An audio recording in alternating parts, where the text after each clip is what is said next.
கடைந்த மாதவனை கேசவனை வங்கக் கடல் கடைந்த மாதவனை கேசவனை திங்கள் திருமுகத்து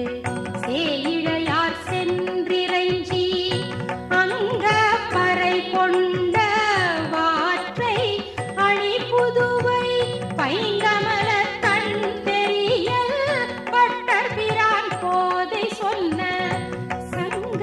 தமிழ் மாலை முப்பதும் தப்பாமே இங்கு இப்பரிசுரைப்பார் ஈரிரண்டு மால்வரை போல் செங்கண் திருமுகத்து செல்வ திருமாலால் எங்கும் திரு